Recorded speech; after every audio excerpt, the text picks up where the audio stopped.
Please subscribe this new channel youtube.com/yourmalaka to encourage me to continue preservation work on Malaka's past and present events, heritage, history, traditions for the future younger generations.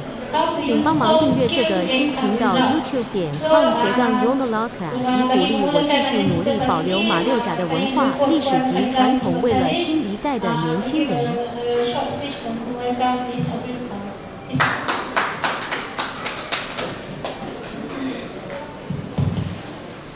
Bismillahirrahmanirrahim. Thank you, Mrs. Master Sulani Puan Wazima. Very good morning to Dr. Abdul Tam. My fellow friends and guests, Assalamualaikum warahmatullahi wabarakatuh. Thank you everyone for coming to this auspicious event. First and foremost, I would like to welcome Dr. Abdi to the city of Melaka and especially to our Melaka Museum House. Thank you very much as well for choosing our museum to be a part and parcel of this event for the launching of your book entitled The Reader's Guide to Mindfulness. As a general manager of the museum, I would like to say that I'm very happy and honored to have Dr. Audrey to choose our museum to part and parcel of this event. For your information, Melaka actually is not an alien place to Dr. Audrey. Even though she was born in London, grew up in London, but both her parents are Malaysian. The mother is a Baba Indonesian descendant, and the father is Malaysian from Ipoh. After this, we go back to Ipoh to meet her father as well. So Melaka is not an alien place to Dr. Audrey. That's why she's choosing our museum to part and parcel to launch her latest book.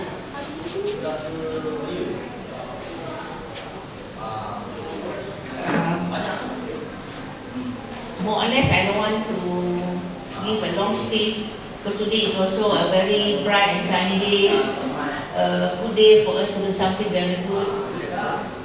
As I mentioned that now, thank you very much again to Dr. Audrey for choosing our museum, and thank you very much to all my audience. I do believe some of us in front of me is visitors to Melaka Museum. Thank you very much for spending your time to hear this little bit about the book from Dr. Audrey. Lastly, I would like to say congratulations to Dr. Audrey for the launching of her new books, and I hope we as Melaka Museum and I myself, Dr. Audrey, we can have a more collaboration in the future. I do hope in the next 2 years' time, when you come back to Malaysia, we can meet again and we can do a little bit more cooperation in the future. Thank you very much and congratulations. Thank you.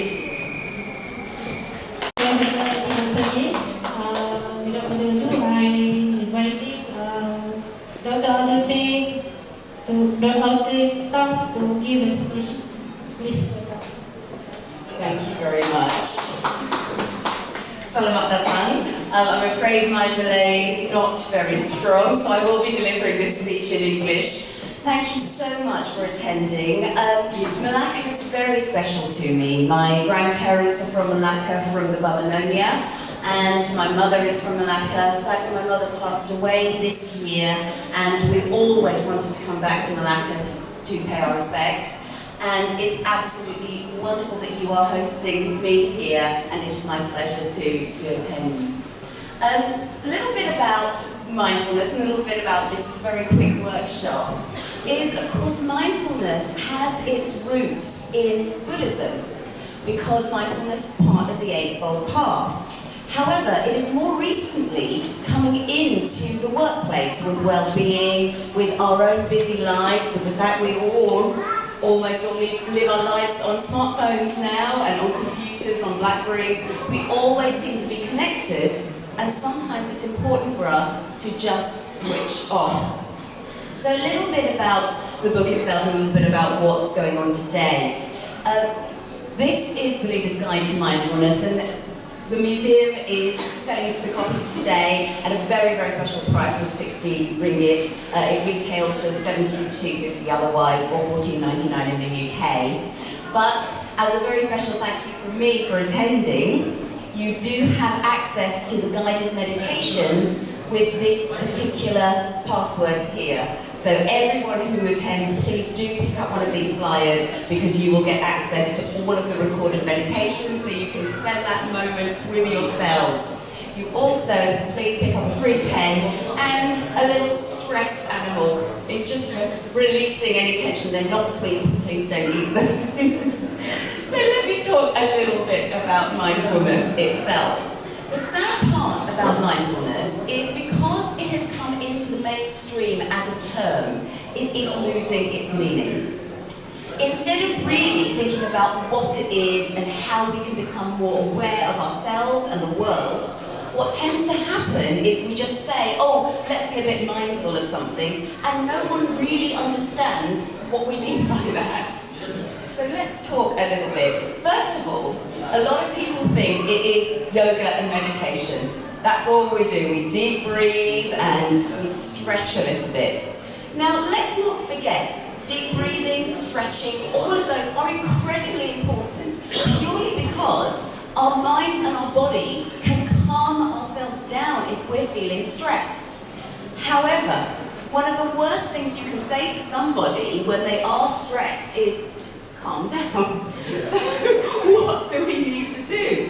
We need to get ourselves outside our own minds.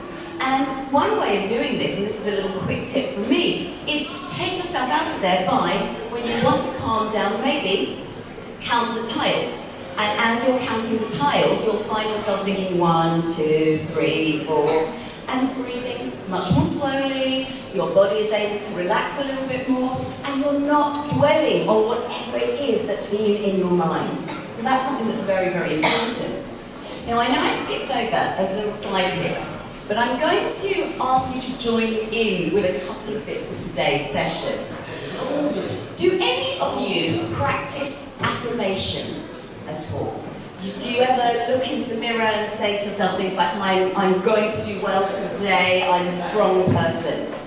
Now, some people believe that if we speak affirmations, we speak those positive thoughts to ourselves, we put something out to the universe and it comes around to us.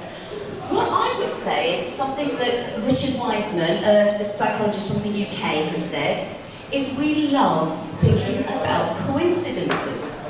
A lot of us will suddenly think of somebody and the phone will ring and it'll be them on the phone and we'll tell everybody that story for ages because, oh my goodness, I was thinking of you and you rang, isn't that amazing?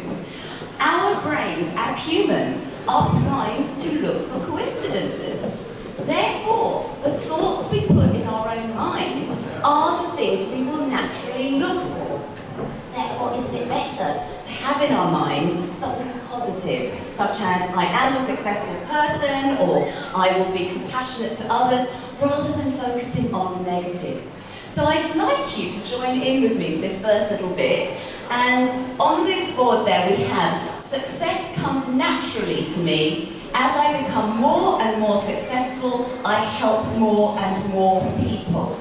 I'd like us all to say that together, if that's okay, please. After 3. 1, 2, 3. Success comes naturally to me. As I become more and more successful, I help more and more people. You're going to say that one more time as if you all really mean it. You're saying it beautifully. I can hear this down front, but let's all hear you. Right.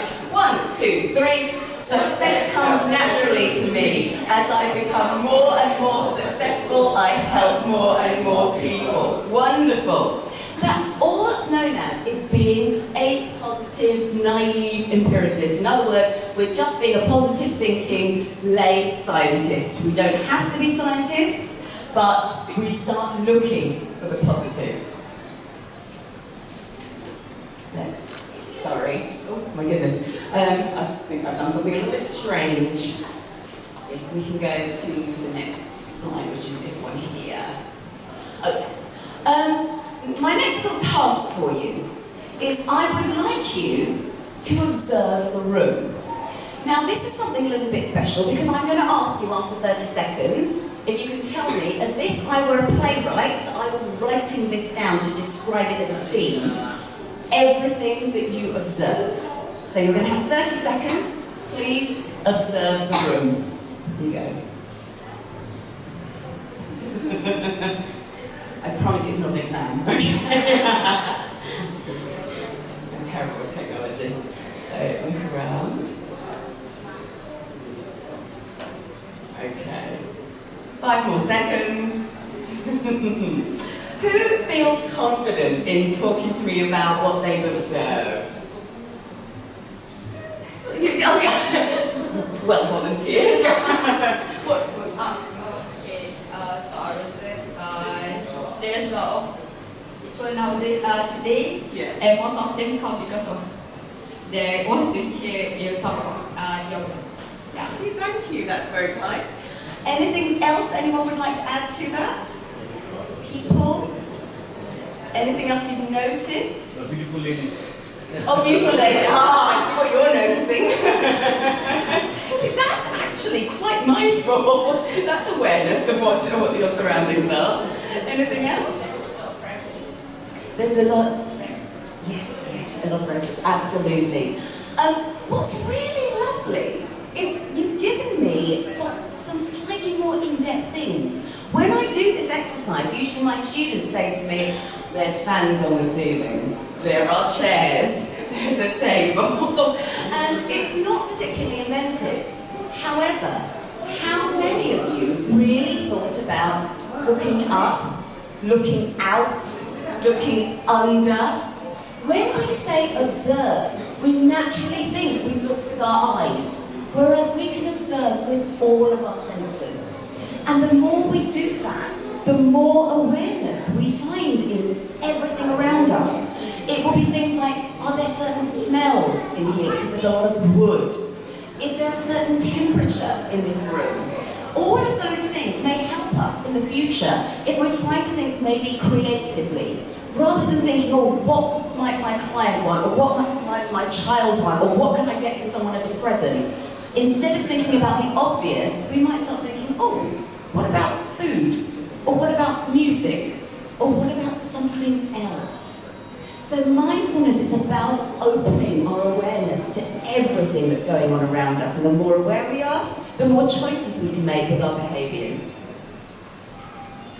So mindfulness techniques are, of course, meditation, breathing, yoga, but the reality of mindfulness is anything that heightens our awareness may make us more mindful.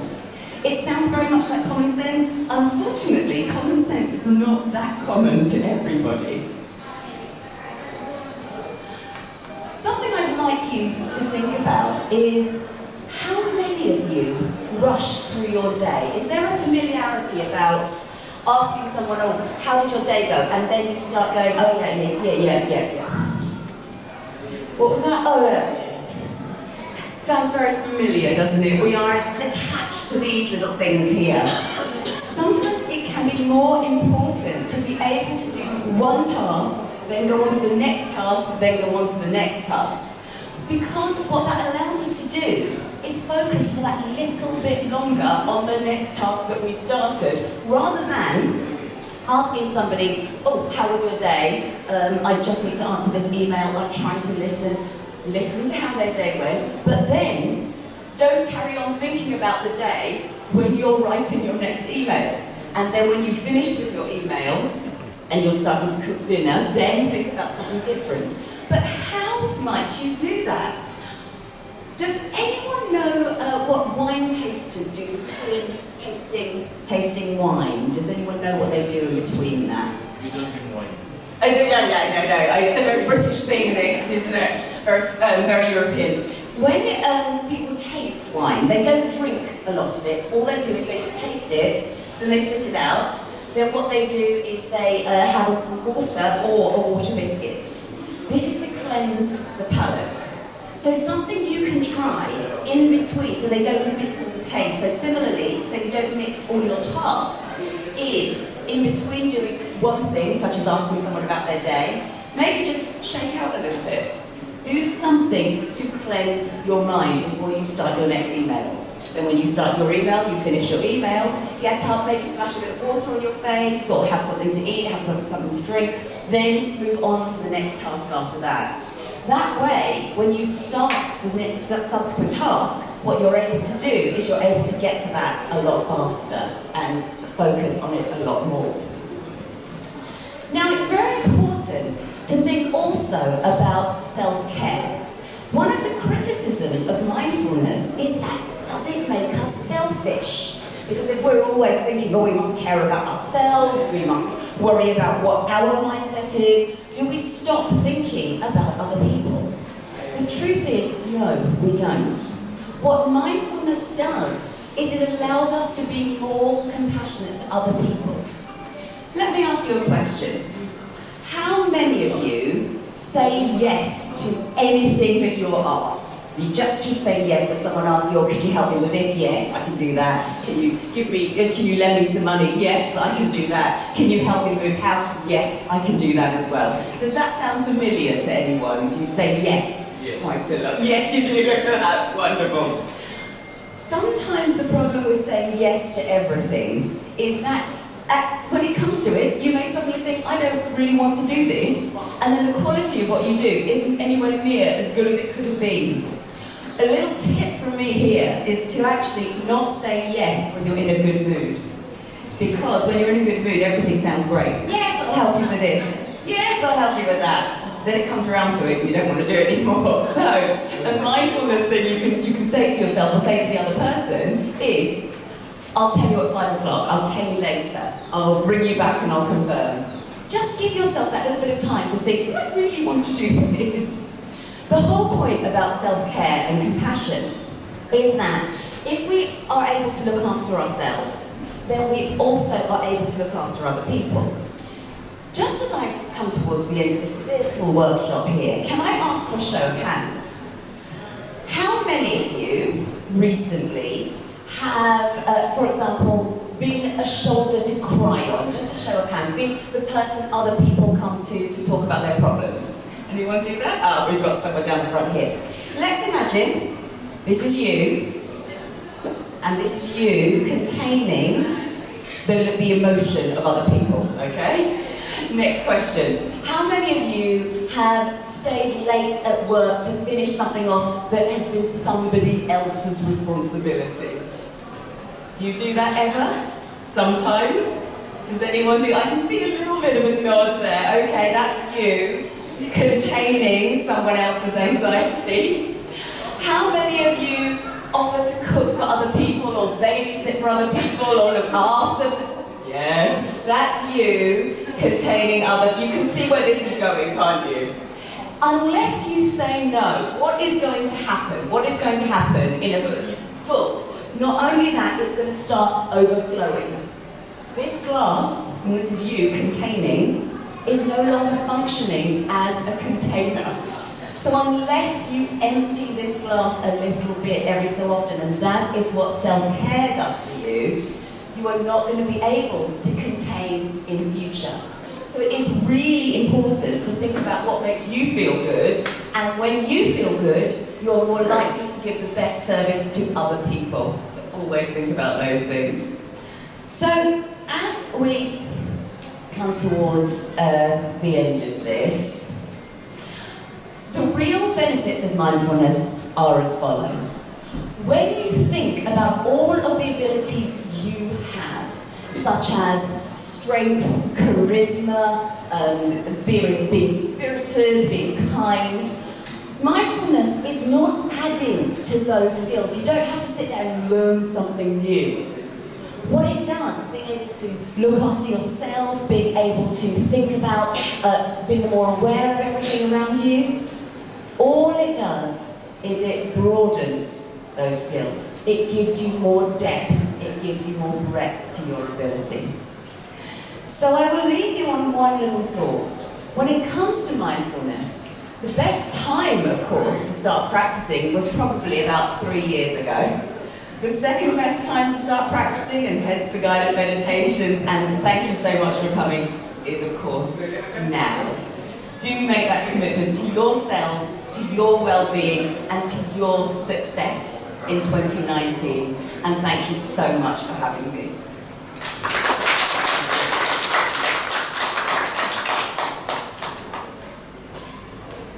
Thank you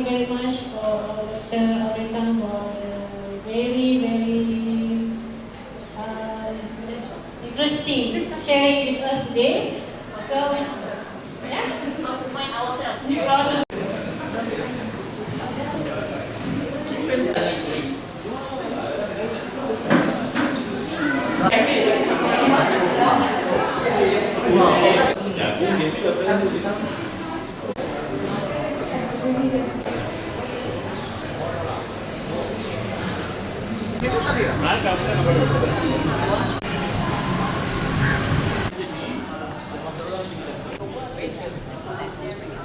Halo, nama saya Tony dari Indonesia, Kepulauan Riau, Kota Bengkalis. Sebuah negeri yang kuat itu adalah sebuah negeri yang mengenal sejarah dari negara tersebut. Hari ini saya berada di Museum Sejarah Melaka. Di sini banyak sekali sejarah-sejarah yang dipajangkan yang bisa dilihat oleh generasi muda. Untuk teman-teman yang di Indonesia, segeralah berkunjung ke Melaka. Di sini berbagai suku, ras, bangsa, dan agama. Sangat indah untuk dipelajari dan sungguh indah untuk dijadikan panutan dunia satu keluarga. Sekian, terima kasih. Oke. Thank you. Thank you. Please subscribe this new channel youtube.com/yourmalaka to encourage me to continue preservation works on Malacca's past and present events, heritage, history, traditions for the future younger generations. 请帮忙订阅这个新频道 youtube.com/yourmalaka， 以鼓励我继续努力保留马六甲的文化、历史及传统，为了新一代的年轻人。